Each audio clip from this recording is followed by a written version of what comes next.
Bonsoir mesdames et messieurs, vous êtes sur Africa Today. Bienvenue dans cette nouvelle édition d'information dont voici les titres.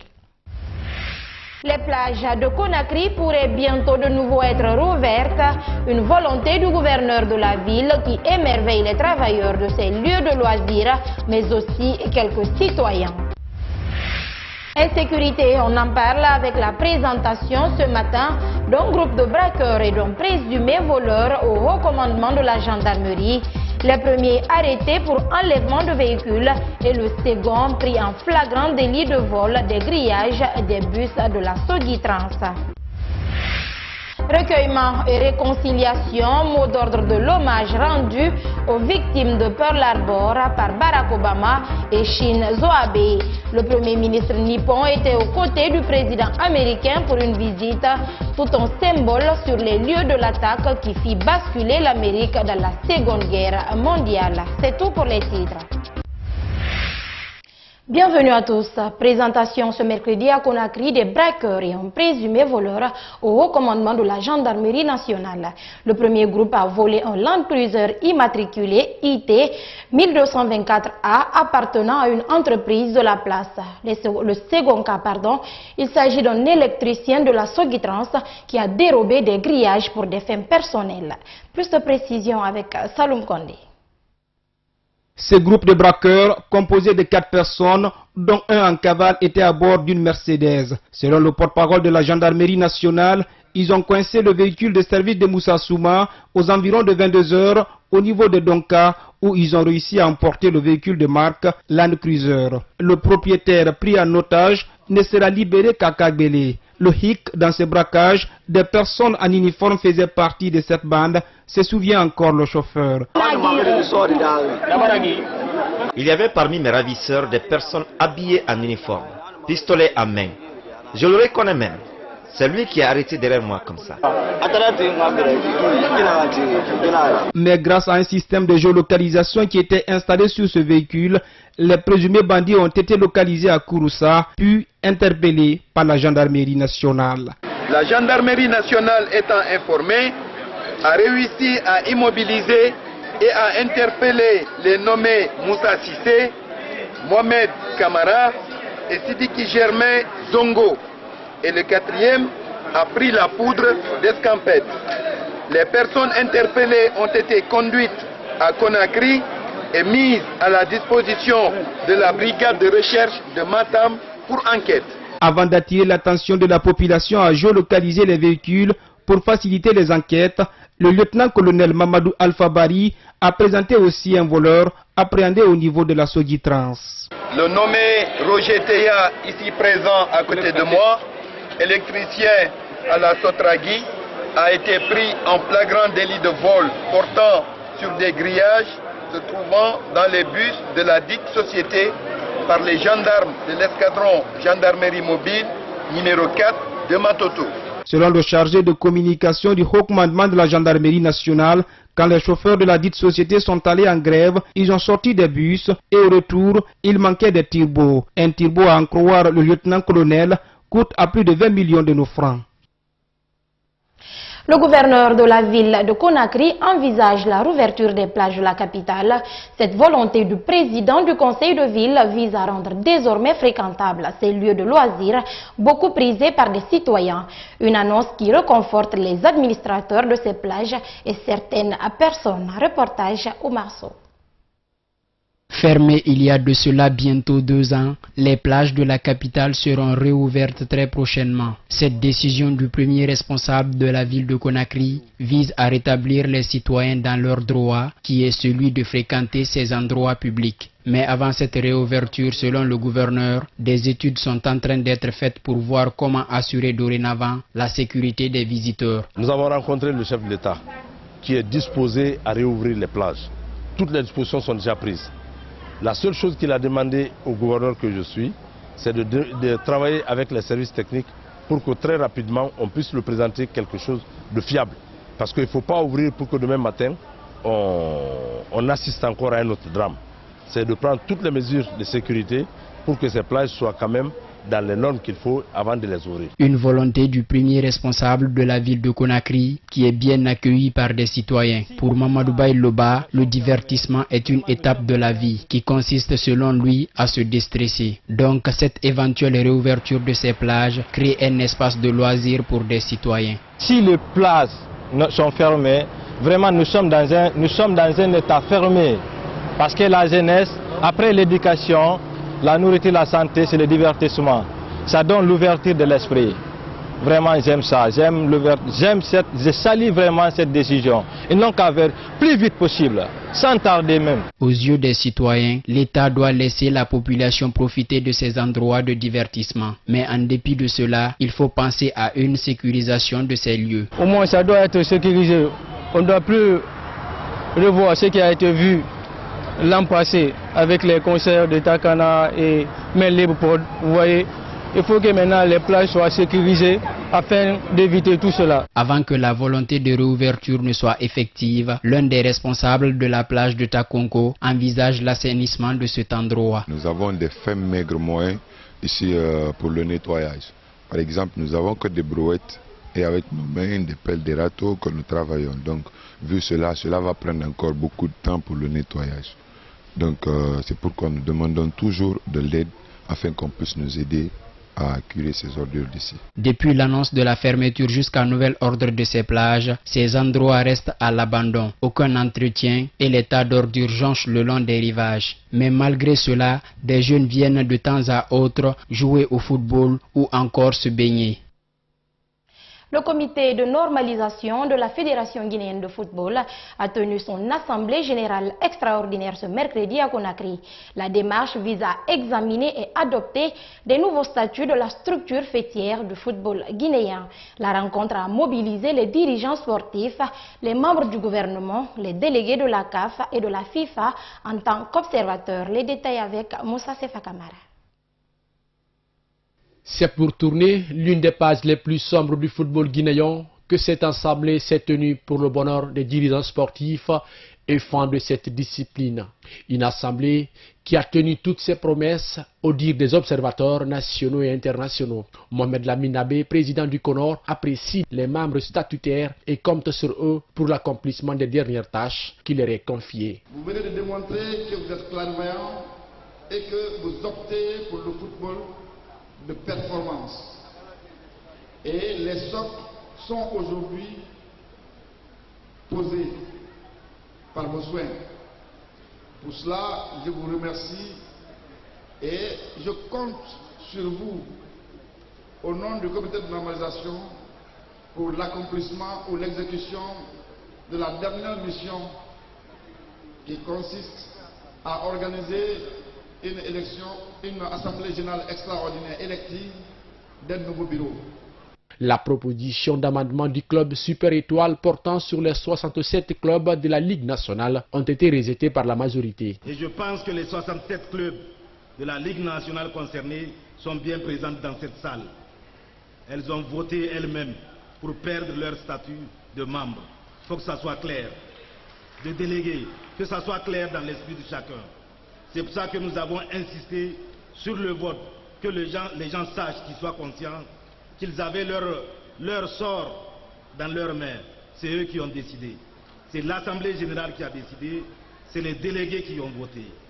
Donc ça se passe de tout commentaire. Quant au délégué de la CAF, lui exhorte les acteurs du football guinéen le respect des lois pour le progrès de cette discipline en Guinée. Que les textes que vous venez d'adapter soient le couronnement et le commencement d'un processus et que le football guinéen reprenne sa place dans l'échiquier africain et mondial. Ces nouvelles lois ont été examinées et adoptées par la majorité de l'Assemblée. Il reste désormais l'élection pour un nouveau bureau exécutif des membres de la Fédération guinéenne de football. L'ex-footballeur international ivoirien séjourne en Guinée depuis ce mercredi. Kader Keita est venu répondre à l'invitation de son ami et frère Ahmed Sekou Kamara, connu sous le pseudonyme Ahmed de Paris. L'ex-sociétaire de Lyon, Lille et des éléphants de la Côte d'Ivoire se souvient encore des temps passés avec son camarade guinéen. On écoute Kader Keita. On a vécu des moments des moments vraiment difficiles et l'académie, vraiment quand il m'a expliqué, vraiment je lui ai dit sincèrement c'est très bien, super. Et ce sera une occasion pour Ahmed Sekou Kamara de présenter son académie de football à son hôte de marque pour solliciter son apport. On l'écoute au micro de Bamamadou Alpha. J'ai exposé le cas de mon académie à mon grand frère, donc il a dit qu'il allait venir voir avec moi ce qu'il peut faire, que ce soit un soutien moral ou financier, parce que c'est un grand frère qui m'a toujours soutenu. Donc aujourd'hui il vient pour voir un peu mes joueurs, voir aussi l'état de la Guinée, voir un peu ce qu'il peut faire de son niveau, à son niveau, parce que c'est quand même quelqu'un de très généreux. Donc voilà, et aussi là en vacances, donc il profite pour découvrir la Guinée.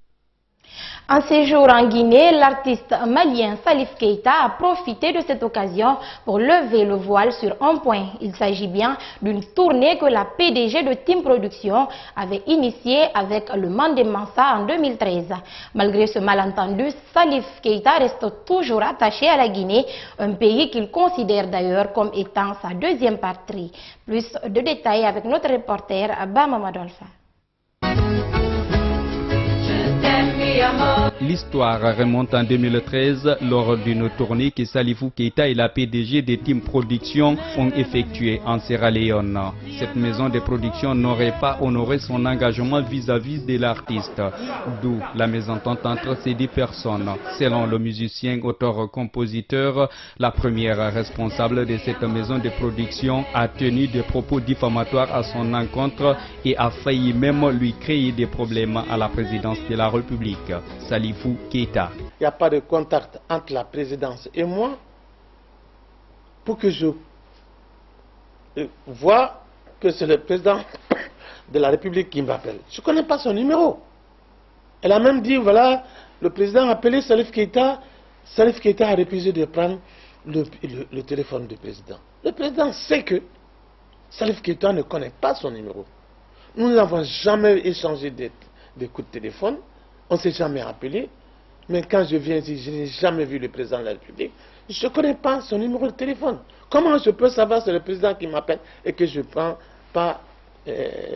refuse de prendre son numéro? Elle n'a pas été gentille avec moi. Elle a même osé prendre mon ingénieur de son pour le mettre en prison, soi-disant escroquerie. Quoi? C'est elle qui me devait. Moi, je ne le devais pas. C'est elle qui me devait de l'argent.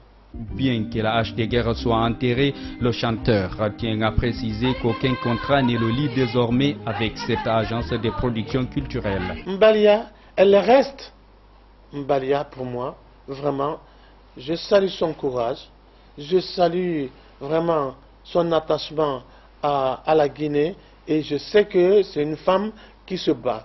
Je la salue, mais je ne travaille plus avec elle. Donc les gens ne savent pas que je ne travaille plus avec Mbalia.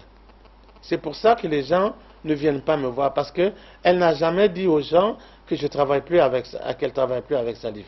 Donc les gens ne viennent plus me voir et ils croient qu'il faut toujours passer par Mbalia. Or, Mbalia ne travaille plus avec moi.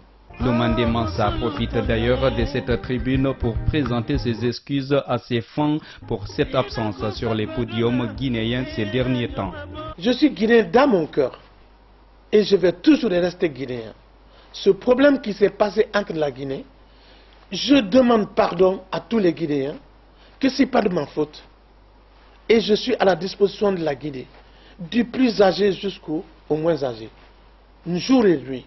À partir de minuit jusqu'à 4 h du matin, 5 h du matin, 7 h du matin, n'importe quelle heure des 24 heures de la journée, je suis à la disposition de la Guinée. Moi, je ne changerai jamais l'amour de la Guinée pour quoi que ce soit, pour l'argent, surtout pour l'argent. Non, c'est pas ça. Salifou Keita a tenu à apporter ses précisions au public mélomane guinéen suite à son invitation par l'Aiwasaba Sport et Kabagiter. La première édition du Festival de Fria Festival se poursuit dans la cité de la Lumine. Pendant 4 jours, des acteurs du monde culturel issus de différents domaines vont montrer leur talent artistique. C'est un compte rendu de Salematou Baldé rendu en studio par Salou Yombono. C'est l'un des plus grands événements de la région administrative de Boké qui vient de débuter dans la ville de Fria. Il rassemble plusieurs diversités culturelles de la localité mais aussi d'ailleurs. Une diversité qui satisfait le maire de cette commune urbaine qui reçoit ce festival. Les mots nous manquent. Moi, je suis très ému de voir Fria briller aujourd'hui grâce au gouvernement, chef de l'État, le président de la République, le professeur Alpha Condé et son groupe. Merci à vous de toujours avoir pensé à Fria, d'accompagner Fria et aujourd'hui, Fria, on l'appelle venez voir. Ça se passe de tout commentaire, tout ce qui se passe aujourd'hui. Du 26 au 29 décembre, le festival de Fria offrira aux populations locales l'opportunité de s'ouvrir au monde extérieur et aux jeunes musiciens friaka de se faire connaître et se vendre. C'est aussi un moment de contribution au relancement des activités de cette ville minière qui peine à se relever. Aujourd'hui, ce festival est organisé par la préfecture de Fria. Parce que vous remarquerez que dans cette organisation, vous avez Fria Relève-toi, mais la majeure partie, c'est les autres. Ensemble, on est en train de faire en sorte que le Fria Relève-toi soit une réalité. C'est ça le but. La culture a un impact réel sur le développement d'une cité. Pour beaucoup d'observateurs, elle reste une composante essentielle de la vie active et constitue un levier de rapprochement des citoyens, selon Khalifa Gassama Diaby. C'est un esprit de solidarité, mais je suis pensé à Fria, à ce moment difficile, envoyer un signal de fraternité, de soutien à l'ensemble de la population de Fria, pour leur dire que nous sommes à leur côté et que le combat continue pour redonner à Fria sa dignité et sa fierté. Les activités inscrites sur le programme du festival ont débuté ce lundi par la comédie Dei, donnant ainsi l'occasion aux humoristes de la localité et ceux venus de la capitale Conakry de faire valoir leur capacité en jeu d'acteur. Un premier pas, mais un tout petit pas, commentaire en République démocratique du Congo d'un membre de l'opposition après la libération d'une vingtaine de militants de Lucha. Ils avaient été arrêtés la semaine dernière en marge de la manifestation pour réclamer le départ du président Joseph Kabila. Mais le mouvement citoyen s'inquiète du sort d'autres militants toujours emprisonnés. Suivez. Enfin libre, c'est entourée de ses proches que Gloria Senga est rentrée chez elle. La militante du mouvement citoyen Lucha a été détenue pendant 10 jours au camp militaire Tchachi avant d'être transférée au quartier général de l'ANR, l'Agence nationale de renseignement. Elle a été libérée sans passer devant la justice. Mardi à Kinshasa, elle a retrouvé sa famille et ses amis. La jeune femme avait disparu depuis le 16 décembre, soit 3 jours avant la fin constitutionnelle du mandat du président Joseph Kabila. Elle dit avoir été enlevée et jetée dans un véhicule alors qu'elle marchait dans la rue avec un autre militant de Lucha. On m'a administré de coups par des militaires de la garde républicaine que j'ai vu dans le véhicule. Et on m'a voilé la face et ils m'ont dit dans le véhicule que nous allons te tuer. C'est toi Gloria, tu es contre le pouvoir, on va te tuer. Nous sommes arrivés au camp Tchad, au bureau du colonel, on nous met par terre, on nous pose des questions sur le mouvement, sur leur prétendu financement qu'ils entendent parler de ça. Je n'ai pas nié du fait que je suis militante. Cela fait des mois que Lucha manifeste contre le maintien au pouvoir du président Kabila. Le mouvement qui signifie lutte pour le changement a lancé la campagne Bye Bye Kabila et pris part à des manifestations et sit-ins dans la capitale et ailleurs dans le pays. Des actions menées seules ou avec d'autres mouvements citoyens comme Filimbi. Et aujourd'hui, la Lucha agit conformément à la Constitution. L'article 64 nous donne le droit de pouvoir mettre en déroute tout pouvoir qui prendra le pouvoir par la force. Et aujourd'hui, M. Kabila qui est là, ce n'est plus le président de la République, c'est maintenant un sénateur. Et qu'il a pris aujourd'hui le pouvoir par la force. 18 autres militants de Lucha ont été libérés mardi à Goma au Nord Kivu. Mais 7 autres sont toujours en détention, dont Moussa Chibanda, arrêté en même temps que Gloria Senga. C'est l'histoire d'une cavale, d'un parcours qui se précise de jour en jour, celui du périple d'Anis Amri. On le savait, l'auteur présumé de l'attaque au camion bélier de Berlin est passé par Lyon et on apprend qu'il a rallié les Pays-Bas avant de rejoindre la France puis l'Italie. Suivez. La cavale d'Anis Amri, principal suspect de l'attentat de Berlin, se précise. Selon certaines sources, il aurait quitté l'Allemagne le 21 décembre dernier, soit 2 jours après l'attentat. Il aurait rejoint les Pays-Bas où il aurait été repéré à Amsterdam. De là, Anis Amri serait monté à bord d'un car de la société Flixbus, direction Anvers pour arriver soit via Lille ou soit via Bruxelles à Paris, Porte-Maillot. Là, a-t-il pris un autre car ou a-t-il changé de moyen de transport? Une seule certitude, Anis Amri arrive bien à la gare de Lyon-Pardieu où il est repéré par des caméras de surveillance. On sait aussi qu'une fois arrivé à Lyon, il a d'une manière ou d'une autre relié Chambéry, puis pris un train pour Turin, un autre cette fois-ci pour Milan, où il arrive le 22 décembre sur le coup d'1 h du matin. Là aussi, il est repéré par une des caméras de la gare de Milan Centrale. De là, Anis Amri rejoint Sesto San Giovanni en banlieue milanaise, où 2 heures plus tard, il sera abattu par la police italienne. La fin d'une cavale où subsiste encore beaucoup de zones d'ombre, mais au cours de laquelle, au bout du compte, Anis Amri aura potentiellement réussi à passer 4 frontières sans jamais être inquiété. L'image est forte, un symbole. Barack Obama et Shinzo Abe unis dans le recueillement. Le président américain et le premier ministre du Japon ont rendu hommage aux victimes du Pearl Harbor. 75 ans après l'attaque japonaise sur la base navale américaine, 3/4 de siècle donc après l'offensive qui précipita l'entrée en guerre des États-Unis, eh bien, les deux hommes ont prôné la réconciliation et la paix. Regardez. Des noms gravés dans la pierre de milliers de soldats morts lors de l'attaque de Pearl Harbor. Et face à eux, le Premier ministre Shinzo Abe en plein recueillement.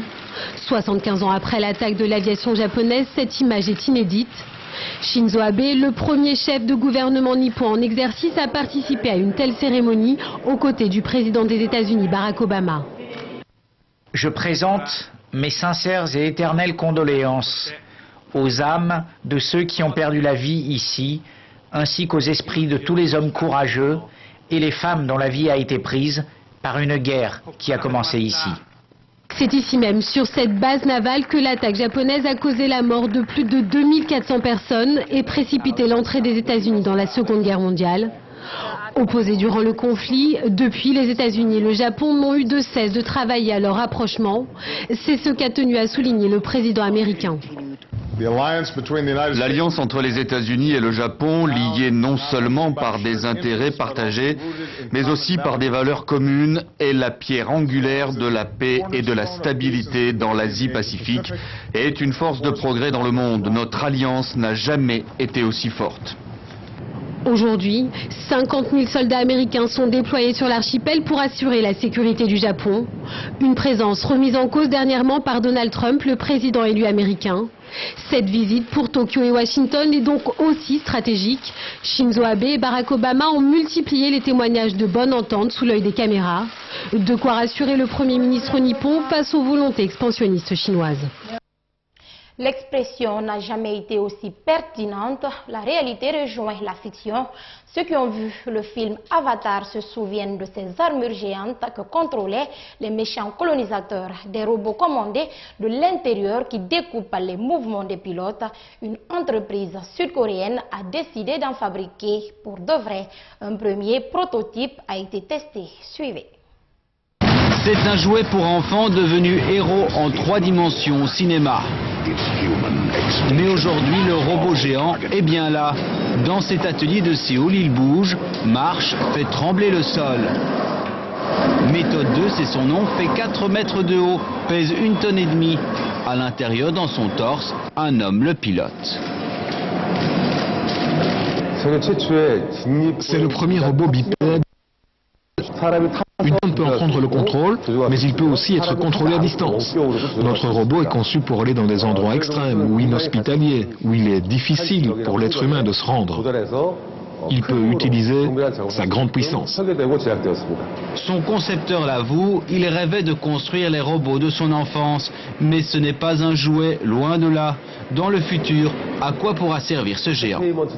Notre robot pourra être utilisé au cinéma, dans des parcs d'attractions, mais aussi dans l'industrie, la construction, où sa puissance importante pourra être utile. J'ai aussi beaucoup de demandes à propos d'un usage militaire. Et c'est ici que l'amusement du premier coup d'œil s'estompe et les questions se posent. Les robots dans l'industrie, c'est connu. Mais allons-nous un jour nous retrouver face à de tels robots soldats? La technologie le permettra à l'homme d'en décider. La fiction alors n'en serait plus une.